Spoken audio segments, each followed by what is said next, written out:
Oi, gente, professora Lígia de Direito Tributário, mais uma vez aqui com vocês. Hoje são 6 de abril de 2022 e nós vamos conversar com relação à obrigação tributária. Antes de adentrarmos especificamente nos slides, eu quero fazer um en passant geral com relação à obrigação tributária, tá certo? Então venham comigo aqui no quadro para vocês terem uma noção. O que acontece? Nós temos, então, aqui no direito tributário, a obrigação tributária. Beleza! Quais são as obrigações tributárias? Nós temos a obrigação tributária principal e a obrigação tributária acessória. Tudo bem? Nós temos esses dois tipos de obrigação. A obrigação tributária principal está atrelada à obrigação de dar, lá do direito civil. Dar o quê? Dar o quê? Dinheiro, né? Dinheiro, pagar o tributo. Já a obrigação acessória tem relação, lá no direito civil, com a obrigação de fazer ou não fazer. Ou seja, a obrigação acessória, ela auxilia na arrecadação e na fiscalização do tributo. Então, não tem relação a pagar, mas sim ajudar a pagar, vamos pensar dessa forma. Então, pense na seguinte situação, nós estamos na época da declaração do imposto de renda, que foi, adiada. Emerson, meu marido, contador, tá super feliz, tá adiado. Só tá postergando o problema, entendeu? Mas tudo bem.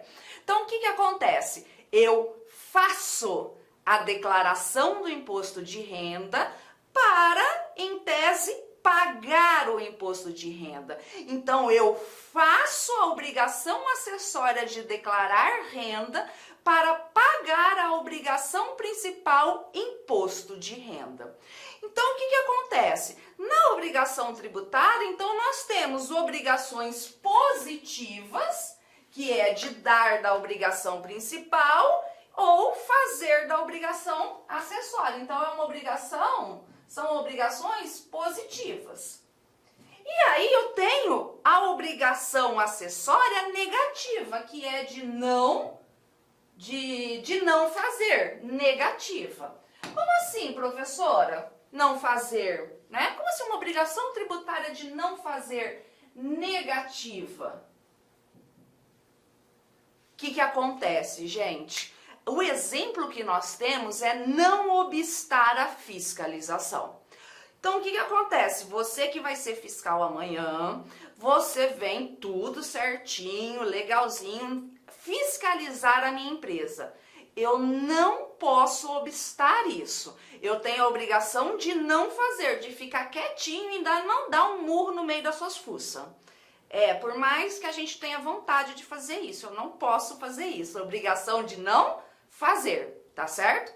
Mas por que é tão importante eu conseguir identificar a natureza jurídica da obrigação tributária? Se ela é principal ou acessória? A importância é com relação ao mecanismo legislativo, porque nós já estudamos lá no princípio da legalidade, na nossa primeira aula. Para criar, para instituir um tributo, eu preciso da lei. Eu preciso da lei, certo? Da lei adequada. Mas para criar uma obrigação acessória, eu não preciso só da lei. Eu posso utilizar o quê? Legislação.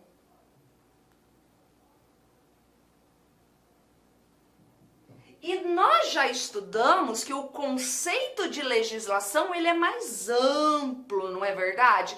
Tá lá no artigo 96 do CTN, tá certo? Tá lá no artigo 96 do CTN. Então, tanto uma lei, quanto um decreto, quanto uma portaria, quanto uma instrução normativa pode criar uma obrigação acessória, inclusive impondo sanção, impondo multa. Agora, para criar um tributo, eu preciso da lei adequada, regra geral, lei ordinária. No caso de imposto sobre grandes fortunas, empréstimo compulsório, impostos residuais e contribuições sociais residuais, lei complementar, tá certo? Então, uma portaria, um decreto jamais pode criar um tributo, jamais pode criar uma obrigação principal.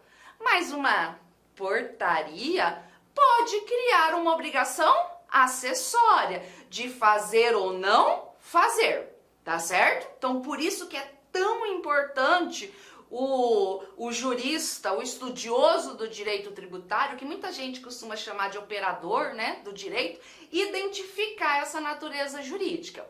Outra situação, né, em várias aulas eu já tenho falado isso para vocês. Mas lembram que eu falei que a obrigação acessória aqui no direito tributário não segue a sorte da obrigação principal? Então vamos agora, nesse momento, entender melhor isso? Então acompanhem aqui comigo. Vou apagar, já terminaram de copiar? Se não terminou, dá pause, termina de copiar, depois você volta para o vídeo. Então vamos lá. Ó. Primeiro, eu vou demonstrar aqui, eu vou desenhar, entre aspas, como que é lá no direito civil, porque daí você consegue visualizar a diferença. Imaginem o seguinte, aqui é o teto, aqui é um teto, tá? Teto. Isso aqui é do direito civil, lá das obrigações privadas. Eu tenho teto, que daí eu tenho a obrigação principal e eu tenho a obrigação acessória, tá? Como assim, professora? Imaginem um contrato de locação. O contrato de locação é a obrigação principal. Já a fiança, o fiador, né, é o acessório. Tudo bem? É o acessório. Vem cá. Se eu tirar o acessório, o principal sobrevive? Sobrevive, né? Por mais que, por exemplo, aqui a obrigação acessória de fiança seja nula, a obrigação principal, locação, tá ok. Agora, se o contrato principal, se a obrigação principal for nula, tudo é nulo. Tudo é nulo. Tudo morre. Também a obrigação principal. Observem aqui, ó. Se não existe a obrigação acessória, a obrigação principal tá valendo, de boa. Mas vocês concordam comigo que se eu tirar a obrigação principal, a acessória cai e já era? Então, por isso que no direito civil, no direito privado, tem a máxima de que o acessório segue a sorte do principal. Mas aqui do direito tributário não.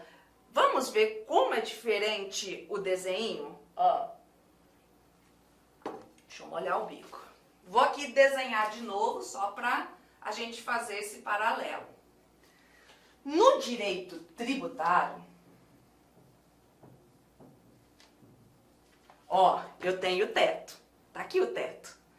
Aí aqui eu tenho a obrigação principal e aqui eu tenho a obrigação acessória. Olha a diferença. Aqui no direito tributário, a acessória não segue a sorte da obrigação principal. Porque o que acontece? Ó, eu não tenho a obrigação principal, mas eu posso ter a obrigação acessória? Sim. Ah, eu não tenho a obrigação acessória, mas eu posso ter a obrigação principal? Sim. Exemplo, professora, exemplo. Nós falamos na aula de imunidade, né, que as instituições de educação e ou assistência social sem fins lucrativos, atendidos os requisitos da lei complementar, imune com relação aos impostos. Ou seja, não vai ter a obrigação principal, por exemplo, do imposto de renda. A obrigação principal, por exemplo, do IPTU, né, do IPVA, de propriedade dessas instituições. Mas tem que manter a contabilidade? Tem que fazer escrituração, manter a contabilidade tudo certinho? Tem que continuar fazendo a obrigação acessória? Tem, tanto é que é um dos requisitos lá do artigo 14 do CTN, que regula esta imunidade. Então, gente, tá vendo? Eu não tenho o principal, mas eu tenho o acessório. Agora, aqui no direito civil, eu preciso ter principal para ter acessório. O acessório não sobrevive sozinho. Mas eu sempre vou ter acessória? Não. Vem cá, você não recebe o boleto do IPTU na sua casa?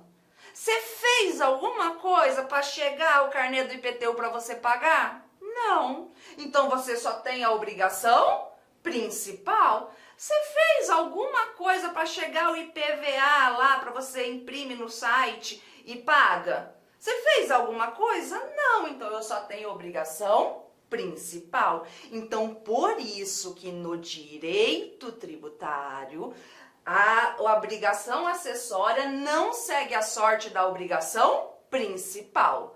Mas elas estão relacionadas, não estão? Por exemplo, elas possuem vínculo jurídico com o fato gerador. Por quê? Porque a obrigação acessória, gente, é para auxiliar na arrecadação e na fiscalização da obrigação principal. Vem cá, imposto de renda tá tudo beleza, não tá? Eu declaro a minha renda para pagar o imposto de renda, então eu estou declarando quais foram minhas rendas e proventos de qualquer natureza. Então tem relação na arrecadação e na fiscalização. Agora imagine que o governador do estado de Mato Grosso, que hoje é Maurinho, surte, né, deu a louca nele, ele faça um decreto falando, ó, de hoje em diante, tá, de hoje em diante, para você conseguir pagar o seu IPVA, você tem que declarar a sua renda para o estado. O que a sua renda tem a ver com o seu carro? O que tem o cu a ver com a calça? Qual é a finalidade de fiscalizar e arrecadar, fiscalizar a sua renda para conseguir arrecadar o IPVA? Porra nenhuma, gente. Então, esta obrigação acessória, ela é totalmente legal.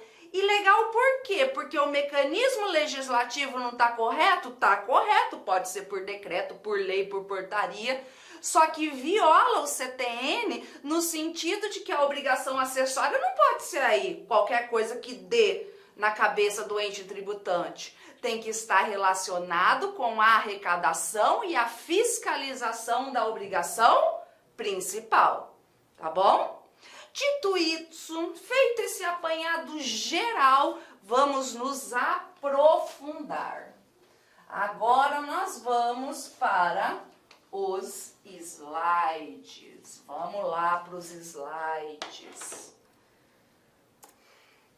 Então, o que acontece? Eu amo a linhazinha do tempo do professor Sabag, que eu já coloquei ela aqui em outras aulas para vocês. Então, tá aqui, né? Eu tenho a hipótese de incidência, que é a lei em abstrato. Eu realizo o fato gerador, surge a obrigação tributária. Então, tá lá. Tem a lei do IPVA em abstrato. Se eu for proprietária do veículo automotor, eu vou, né, adentrar na insurgência dessa lei. Gera, então, a obrigação tributária de pagar o IPVA. Só que essa obrigação tributária, ela é ilíquida. Ela ainda não é exigível. Por exemplo, na maioria dos estados, na grande maioria, quando que ocorre o fato gerador do IPVA? Dia 1º de janeiro. Dia 1º de janeiro, se você quiser, você já consegue pagar o seu IPVA? Você entra no site lá e você consegue emitir a guia e pagar? Não consegue. Por quê? Porque precisa de um procedimento administrativo chamado lançamento para constituir o crédito tributário. A partir do crédito tributário constituído é que você consegue pagar.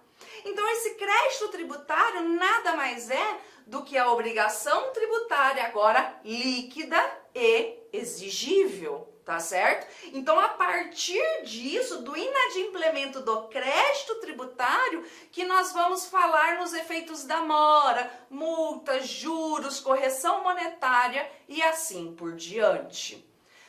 A obrigação tributária, ela é uma obrigação de natureza de direito público, porque nós estamos no ramo de direito público. Ok, quais são os elementos? É muito parecido com o direito civil, não é? É muito parecido. Então, a gente tem que ter um pouco de noção de direito das obrigações para a gente fazer esse paralelo, entendeu? Na graduação, eu sempre peço para os meus alunos revisarem o direito civil, que fica mais fácil de entender. Mas vamos lá. Sujeito ativo. Lá no direito civil, quem é o sujeito ativo? O sujeito ativo é o que corre atrás para cobrar, não é? Aqui também lá é o credor? É. Aqui também é o credor, tá? Aqui também é o credor. Mas quem é o credor aqui na relação jurídico-tributária? É o fisco. Beleza? É o fisco. É quem detém a competência ou a capacidade tributária ativa, certo? Que nós já estudamos lá na aula de competência tributária. Beleza. Quem é o sujeito passivo? O sujeito passivo é aquele que tem que ficar parado, passivo, se escondendo do credor, não é verdade? Então, quem que é? O devedor.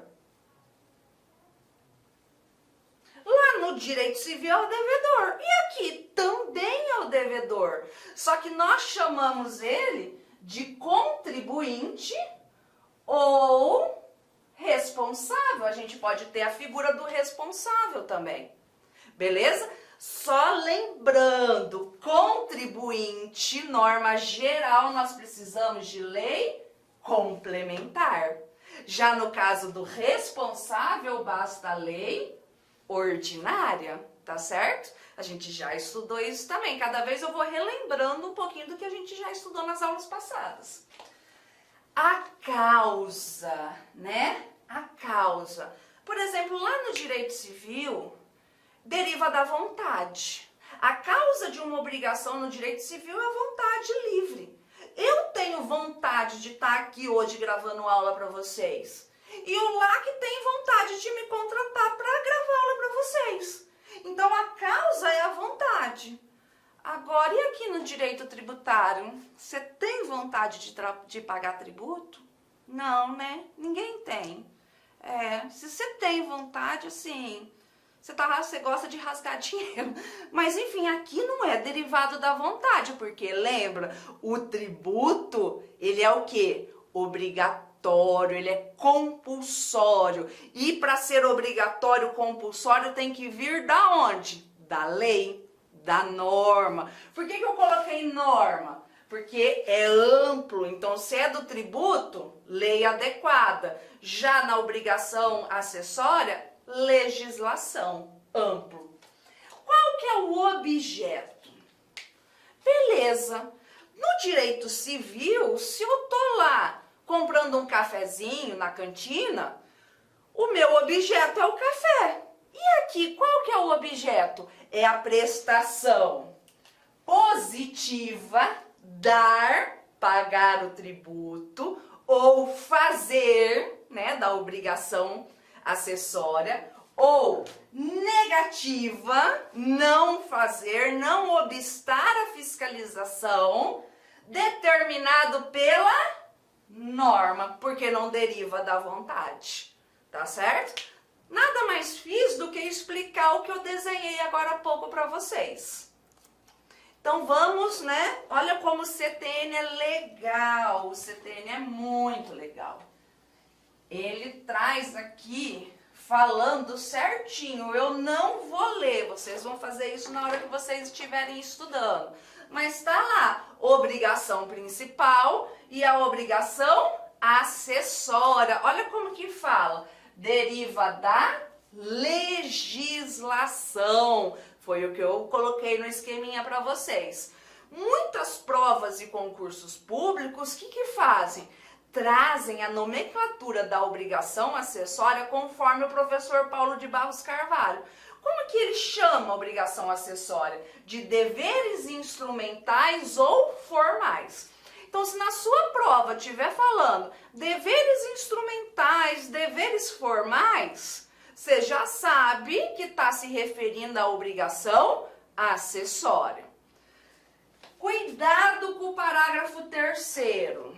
Cuidado, eu não vou alongar aqui porque não é o foco do concurso para vocês. No concurso de vocês cai a literalidade disso daqui, tá bom? Então, se vocês forem ler artigos, tal, eles fazem uma outra interpretação que eu acho a correta, mas enfim, para o concurso não é isso, então foca, Lígia, não divaga aqui com a galera, né? O concurso de vocês é aqui, a obrigação acessória pelo simples fato da sua inobservância. Então, você não fez a declaração do imposto de renda. Você não vai pagar uma multa? Vai. Essa multa vai se converte, porque dinheiro em obrigação principal. Tá certo? Então, para o concurso de vocês, converte-se em dinheiro. Tá certo? Grava isso aqui. O que cai é a literalidade. E aí o que nós já falamos, né? A interpretação, ela é fechada, ela é literal. Então o que eu falei para vocês quando a gente estava falando em isenção, por exemplo? Você é isento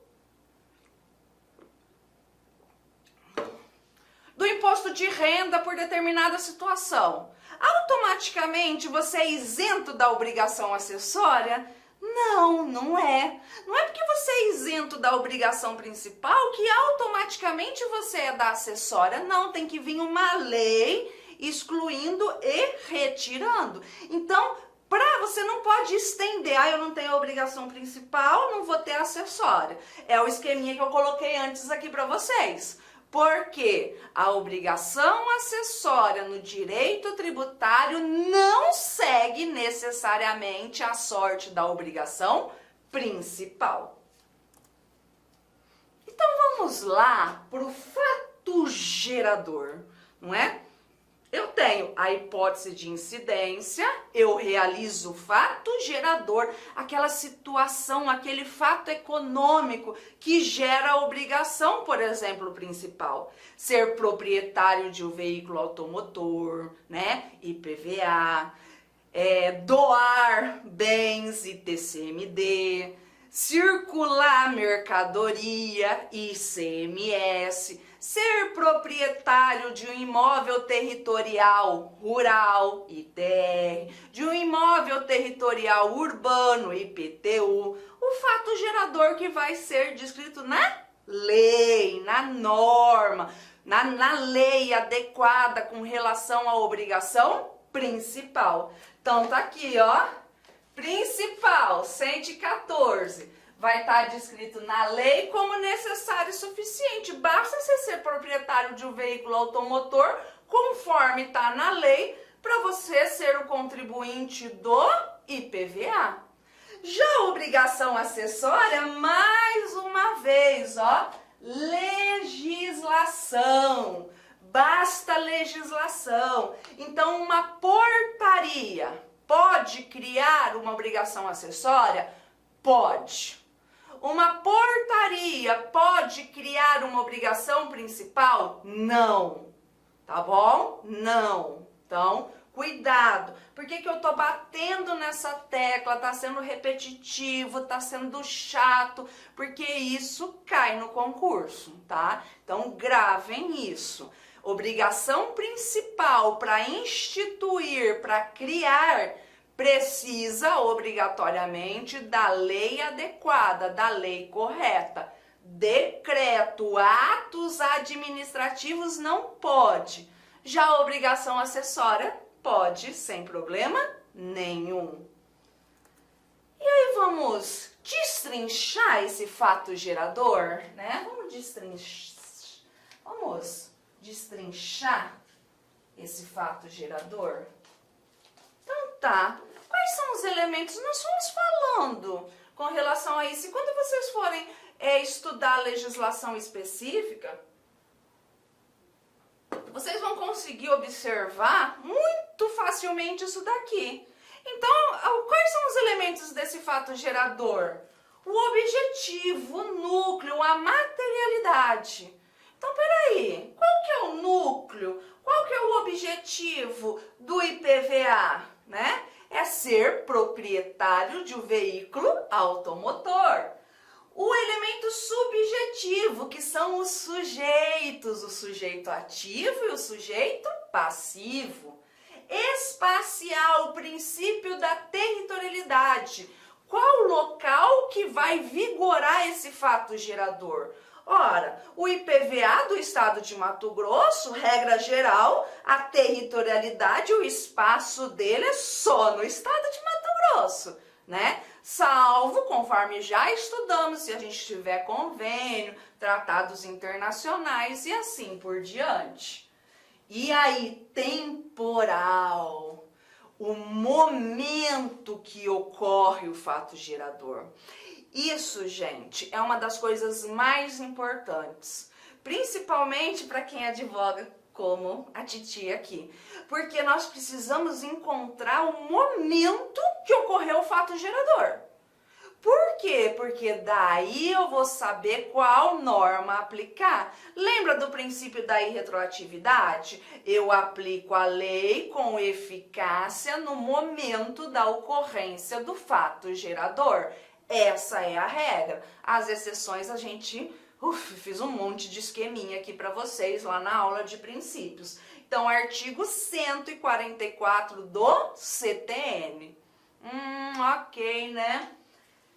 Eu sei o porquê eu tenho que pagar, quem tem que pagar, qual o local que vai vigorar isso, qual a lei que será aplicada e eu preciso saber uma das coisas mais importantes na prática, é o quanto. Aí no quanto a gente tem muitas vezes base de cálculo e alíquota, né? Então tá lá, o valor venal do carro, né? O valor do carro, ele é de 100 mil reais. E aqui no estado de Mato Grosso, ele é de locadora, 1%. Qual que é o valor do IPVA? R$1.000, não é? Mais ou menos assim. Então, nesse sentido, eu tenho base de cálculo e alíquota. Mas nem sempre um tributo vai ter alíquota. Nem sempre, entendeu? Nem sempre. Por quê? Porque ela pode ser fixa. Ela pode ser fixa, é um valor X. Então, o que acontece? Quando você vai, por exemplo, reconhecer uma firma num cartório, eu nem sei quanto é que tá aqui, gente, faz tanto tempo que eu não reconheço firma, graças a Deus que eu tenho quem vai lá e bota na conta, mas enfim, né? Você vai, antigamente era R$6. Então, você vai lá, se eu vou lá, Lígia, R$6. Se for a minha secretária Arletinha, R$6. Se o Silvio Santos for lá, R$6 é o valor fixo, a alíquota fixa, que a gente visualiza muito isso e é utilizado lá no ISS fixo, tá? Mas isso é uma outra história, para um outro momento. O mais comum é a ad valorem, né? Não é que é mais comum, mas a gente consegue justamente visualizar mais fácil, que é percentagem, X%, né? Alíquota zero vezes alguma coisa zero, que a gente conversou. Alíquota progressiva, que também nós já conversamos, quanto maior a base de cálculo, maior a alíquota. Exemplo clássico do escalonamento do imposto de renda. Alíquota específica. O que é alíquota específica, gente? Eu tirei até um conceitozinho aqui para vocês, tá? Do professor Ricardo Alexandre, que assim, na minha humilde opinião, para concurso público, eu entendo que é o livro mais didático para concurso público, tá? Ele é livro para concurso e ele é extremamente didático. E aí ele traz aqui que o valor não vai ser o quanto custa, mas vai ser por unidade específica. Então, por exemplo, o que acontece? Ó, R$100 a tonelada. Pouco importa quanto custa essa tonelada. É o valor específico de R$100 a tonelada. Se hoje a tonelada tá 1.000, ou 2.000, ou 3.000, pouco importa. R$100 a tonelada. Isso é alíquota específica, tá bom? E aí nós temos outras classificações. Outras classificações que costuma cair em concurso público. Então a gente classifica esse fato gerador em instantâneos, periódicos ou complexivos e continuados. Ai, professora, nossa, eu acho um saco, eu odeio esses trem de classificação. Perdão, eu te entendo.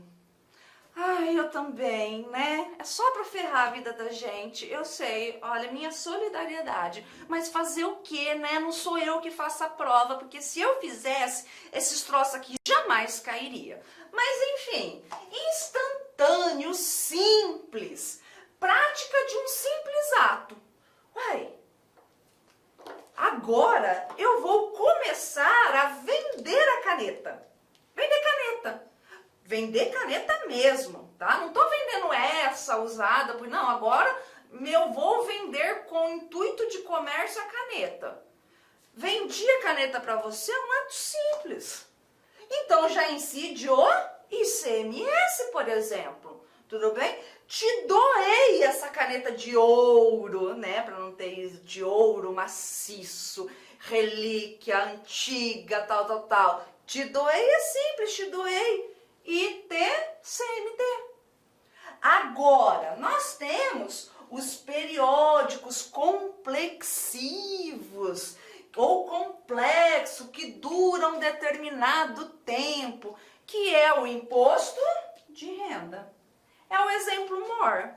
Então, agora, você vai fazer a sua declaração de imposto de renda referente ao ano base, o ano calendário de 2021. Então, quando que ocorreu o fato gerador do imposto de renda? Ah, ocorreu no dia X de 2021? Não! Foi durante todo o período. Vocês estão entendendo? Por isso que muitas vezes, o que acontece? Você trabalhou só esse período aqui e ganhou um dinheiro aqui. Depois você não trabalhou nada, às vezes reteve. Quando você faz a declaração de imposto de renda, você consegue pegar de volta, porque a hora que você olhou para o ano inteiro, dá isenção de imposto de renda pelo valor. Tá? Então, por isso que eles são periódicos, complexivos, complexos. Continuados, IPTU, ITR, IPVA. O que acontece? Você tem um carro, né? Você comprou o carro ano passado, em 2021. Agora, em 2022, dia 1º de janeiro, ocorreu o fato gerador do IPVA, porque você é proprietário daquele veículo automotor. Mas você é proprietário dele só no dia 1º de janeiro ou você é proprietário dele durante o tempo que você quiser? Durante o tempo que você quiser. Então, por isso que é continuados, não é? Contínuos. Por isso, essa classificação. Momento da ocorrência do fato gerador. Momento da ocorrência do fato gerador. Eu preciso identificar o momento da ocorrência desse fato gerador. Por que mesmo? Porque princípio da... Isso. principio da irretroatividade, porque, regra geral, eu aplico a lei com eficácia no momento da ocorrência do fato gerador, isso mesmo. Então, vamos lá. Situação de fato. É aquela situação que não depende de uma formalidade específica, prevista em lei ou coisa parecida, não precisa. Agora eu comprei um caminhão de carreta e estou vendendo carreta para você. Qual a formalidade que precisa para realizar esse fato gerador? Nenhuma formalidade. Vocês estão entendendo? Então o momento é a situação de fato. Simplesmente a realização do fato gerador de forma simples. Agora, existem situações que dependem de situação jurídica. Quando que ocorre o fato gerador, tá, do ITBI, do Imposto de Transmissão Intervivos, de obrigação onerosa, compra e venda de um imóvel, por exemplo, de competência do município, né? Quando que a gente realiza a compra e venda do imóvel? Quando a gente assina o contrato? Quando a gente assina o contrato? Quando eu te entrego a chave do imóvel, da casa? Ou quando vai lá no cartório e faz o registro? Quando que é? Quando que é? Quando faz o registro. E isso quem manda é a lei. Quem manda é o direito privado. E a gente segue. É a mesma situação, lembra que nós já analisamos no princípio da irretroatividade com relação ao ITCMD? Que eu vou aplicar a alíquota na morte quando a pessoa morrer, que é a abertura da sucessão, e não quando for pagar? Nós estudamos isso lá no princípio da irretroatividade.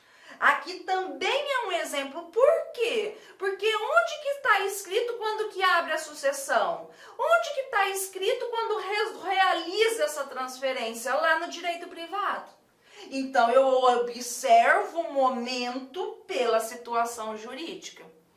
Lígia, dá um exemplo para ficar mais claro para a gente. E esse exemplo aqui está lá nos princípios da irretroatividade. Agora eu vou dar o exemplo aqui do ITCMD, do ITBI, só para vocês compreenderem mais um pouco. Vamos lá, ó. O que acontece? Gente, isso tem em vários lugares, em um monte de coisa. Um monte de lugar. Sabe, assim, às vezes a gente compra a casa e a gente não faz a escritura, não é mesmo? Porque é cara, a gente deixa para fazer depois, certo? A gente não faz, a gente deixa para fazer depois. Então, isso, imagine que você comprou, né? Comprou, entre aspas, a casa em 2020, certo? Você entrou na casa, tudo bonitinho, certinho, tá com a chave. A gente pode chamar o contrato de gaveta, tá? Aqui é a gaveta, certo? O contrato de gaveta. Imagine que neste município aqui, o ITBI, a alíquota em 2020, sei lá, vamos colocar que era 2%. Sei lá, tô jogando aqui 2%. Só que você não tinha o dinheiro na época. Você só vai fazer o registro dessa casa lá no cartório agora, em 2022. E hoje a alíquota do ITBI, por exemplo, 3% dessa casa. Qual alíquota será aplicada?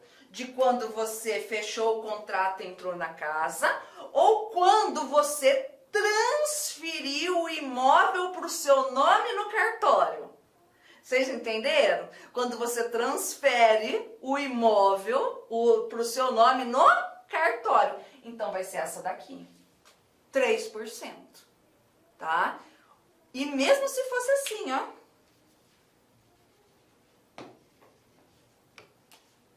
3, 2%.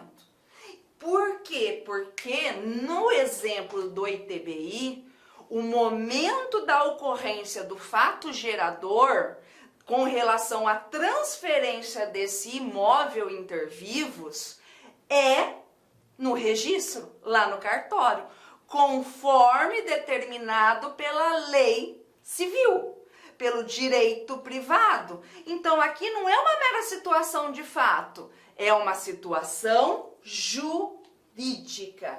É uma situação jurídica conforme o inciso 2º. Aqui, ó, tratando-se de situação jurídica, desde o momento em que esteja definitivamente constituída nos termos do direito aplicável. Não é? Quando que é?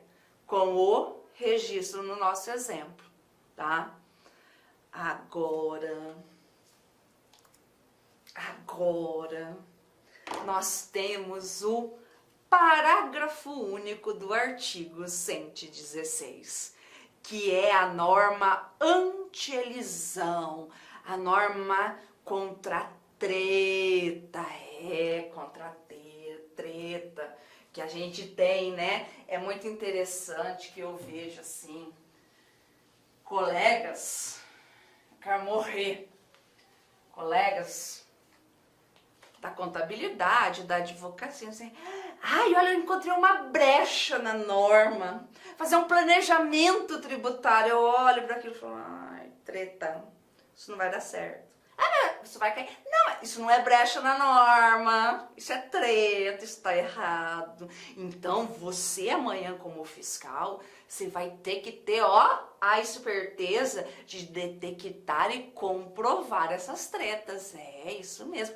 E ferrar com a vida do contribuinte para ele me contratar e eu ganhar dinheiro. É um pacto que eu tô fazendo com vocês aqui, entendeu? É um pacto que eu tô fazendo. Tô confiando que vocês vão trabalhar amanhã.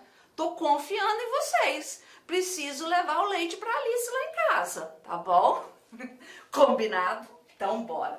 Então, nós temos a elisão fiscal, que é o planejamento tributário verdadeiro, não é? Que ele é muito difícil de ser feito, que quem faz planejamento tributário é o contador, para observar se vai ser melhor no lucro real, no lucro presumido, no simples, né? E assim por diante, tá? Planejamento certinho.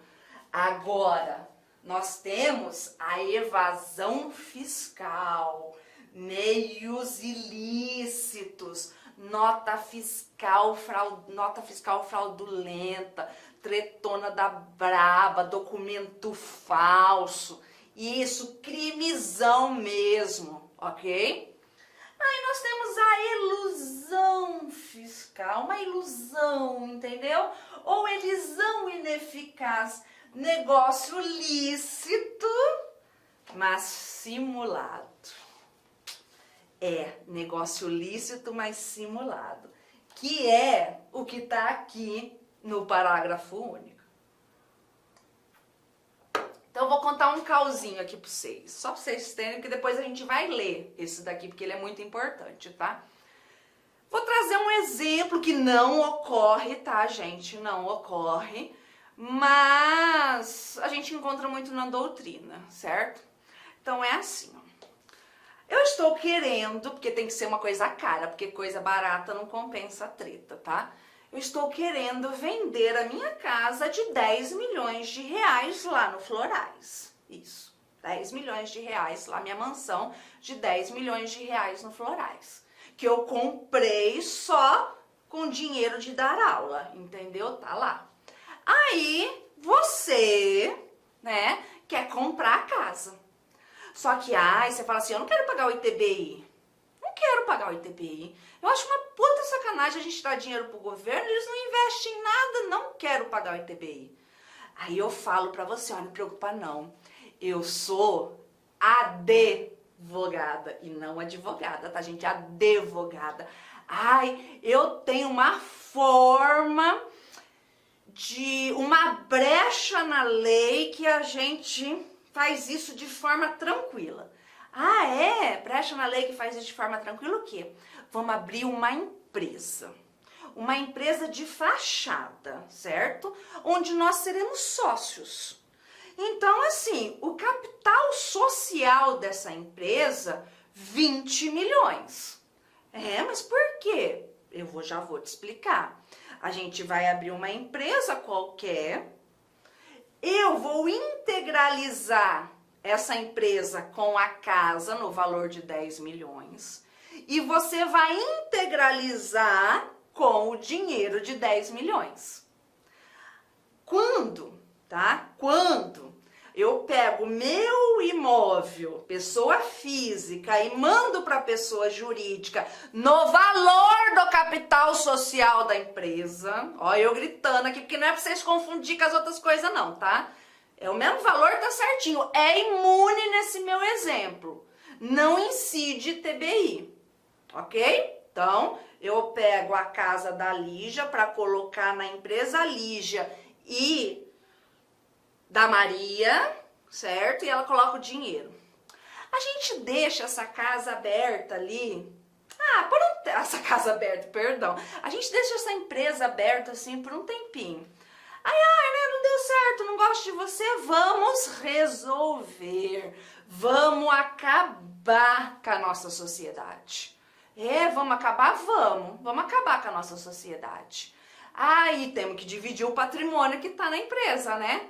Olha que legal, na hora que a gente for dividir o patrimônio, o dinheiro vem para mim, que sou dona da casa, e a casa vai para o outro sócio.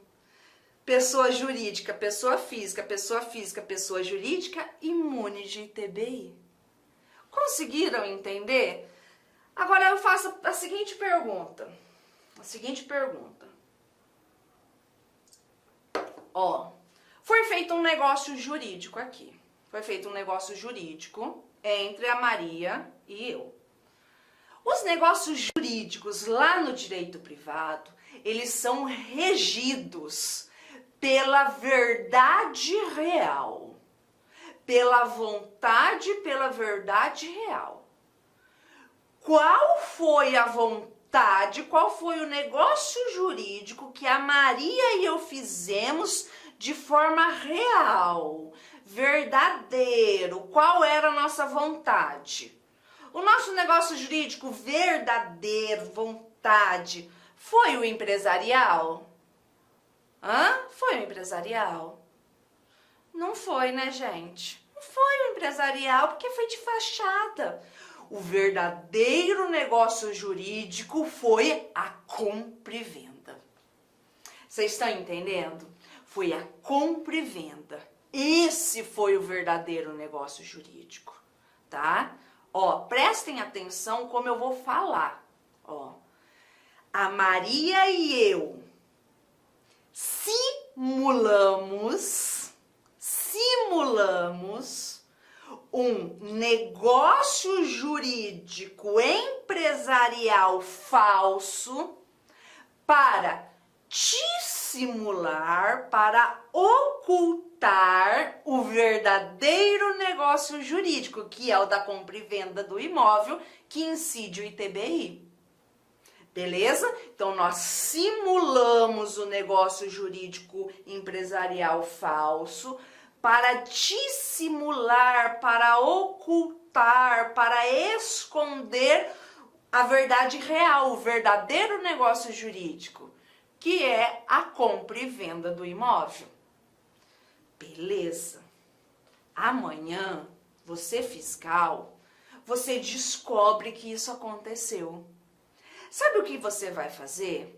Você não vai desconstituir esse negócio.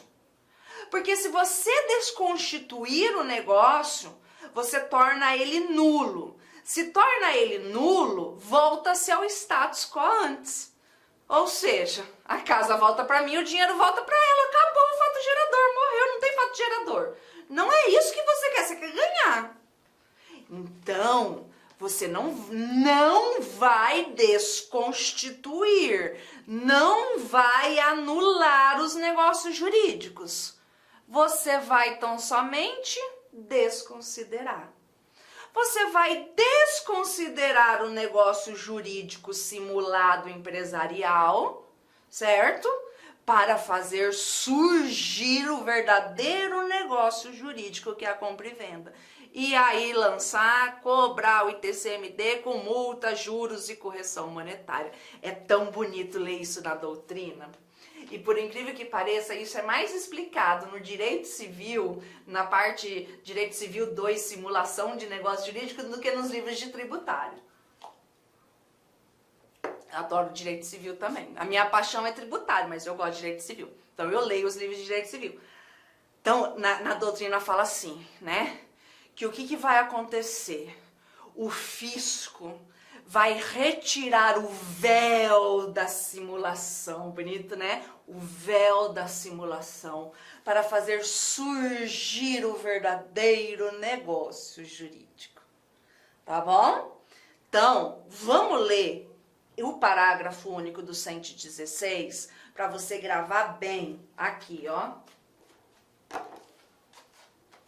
A autoridade administrativa, que é você, amanhã fiscal, poderá desconsiderar e não desconstituir.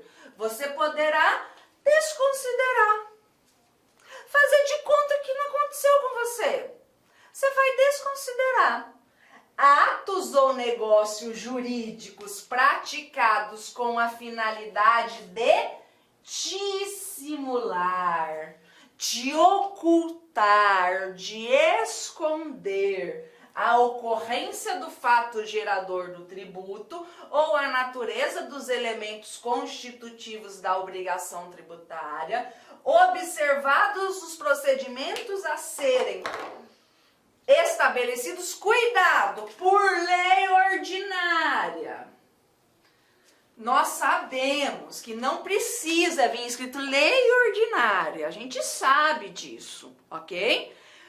Então é justamente por isso que nas provas de concurso, às vezes eles trocam e colocam aqui, só para ferrar a sua vida, lei complementar. Quem determina se é lei complementar ou não é a Constituição Federal. Isso aqui é CTN. O CTN nunca vai poder mandar ser algo por lei complementar. Vocês estão entendendo? Ele não tem esse poder. Então, por isso que é óbvio, não precisava estar escrito. Bastava estabelecidos em lei. Só que como completou, nas provas de concurso eles fazem para confundir. Então, os procedimentos estabelecidos em lei ordinária, tá certo? Em lei ordinária, tá? Isso daqui eu já expliquei para vocês. Continuando com o momento da ocorrência do fato gerador, agora nós temos que falar com relação a negócios jurídicos condicionais. E para isso, a gente tem que ter uma ideia, né, do que é um negócio jurídico com uma condição, certo? Eu trouxe aqui para vocês o Código Civil que estabelece isso.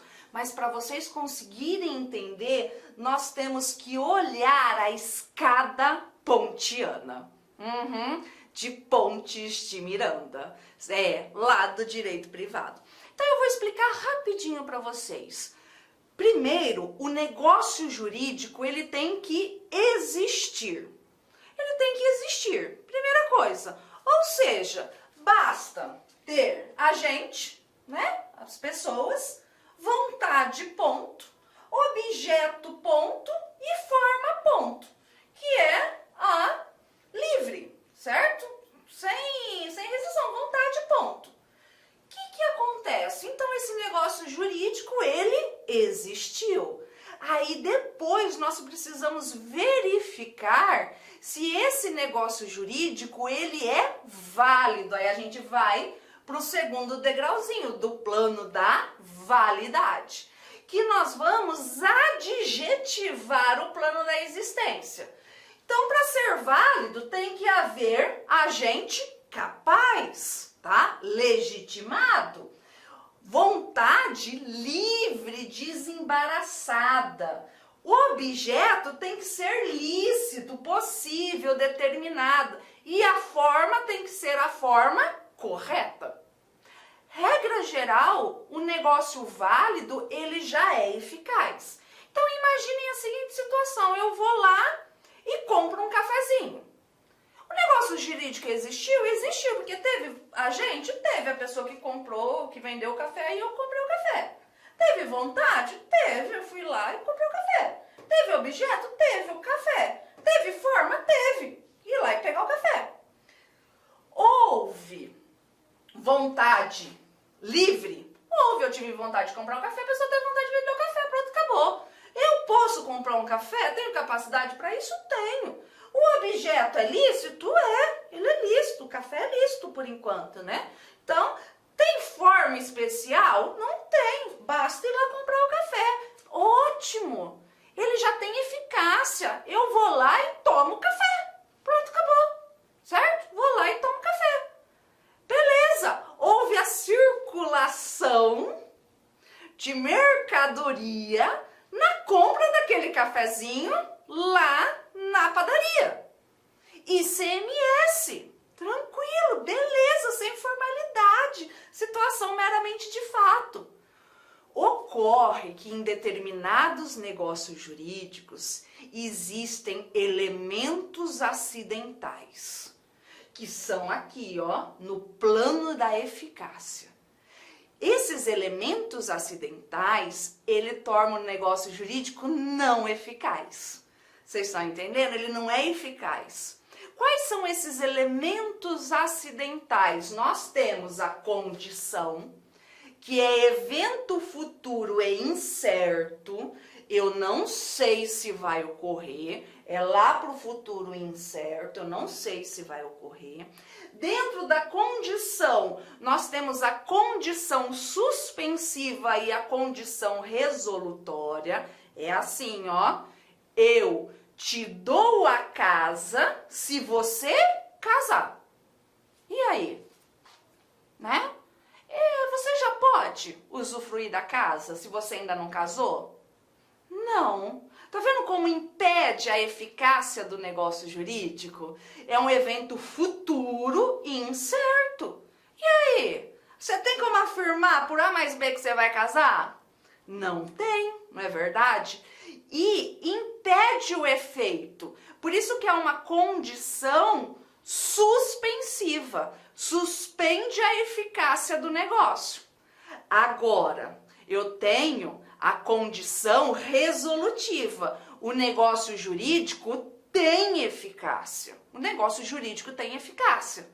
Quando realizar a condição resolutiva ou resolutória, resolve, põe fim ao negócio jurídico. Eu deixo você morar na casa, enquanto você for solteiro. Você já pode morar na casa? Pode, não tem problema nenhum, pode morar na casa. E aí? Se você casar, resolve, põe fim ao nosso negócio. Também nós temos aqui o termo, que é um evento futuro e certo. Ó, vou te doar a casa tal dia, é certo. O encargo, né? O encargo. Eu te dou a casa se lá na casa você construir um asilo, tá? É um ônus, é um encargo. Beleza. Voltando aqui. Então, o que acontece aqui? Então, se pendente uma condição, quando que vai realizar o negócio jurídico, o momento da ocorrência do fato gerador? Se a condição é suspensiva, quando ela se realizar. Então, eu te dou a casa se você casar. Vamos imaginar isso. Eu vou desenhar aqui para ficar mais fácil o entendimento. Então, daqui. Vamos imaginar, vamos pegar o ITCMD do estado de Mato Grosso, que a gente já viu as alíquotas. Em 2016, deixa eu mudar a caneta aqui. Olá, meus amigos, minhas amigas, eu sou o professor Lac e inicialmente eu quero pedir licenças, pois interrompi os seus estudos. Mas essa videoaula é uma videoaula demonstrativa do nosso querido site Lac Concursos, para você conhecer a nossa metodologia, conhecer os nossos mestres, para você se inteirar mais sobre o nosso produto. Eu sou o professor Lac, especialista em concursos públicos, já fui aprovado apenas em 2022 em 9 concursos públicos e estou aqui para te ajudar. Inclusive, um desses concursos que eu fui aprovado foi exatamente esse concurso de fiscal de tributos do município de Poconé, que ocorreu, salvo engano, em maio de 2022. Eu fui aprovado em segundo lugar, não tomei posse, não preencheu quantidade de vagas, aí teve bastante inscrito no concurso e agora realizaram outro concurso. Mas galera, é o seguinte, você quer passar no concurso, mas passar de verdade, sem auto-engano, venha, faça o nosso curso, se matricule, cumpra as nossas orientações pedagógicas, que eu tenho certeza absoluta que você vai ser aprovado. Aliás, eu não posso falar isso, mas eu tenho certeza que você vai fazer uma excelente prova, vai ser um divisor de águas, tudo bem? Então vem comigo, vem estudar comigo, professor Lac. Forte abraço, fique com Deus. Tchau, tchau.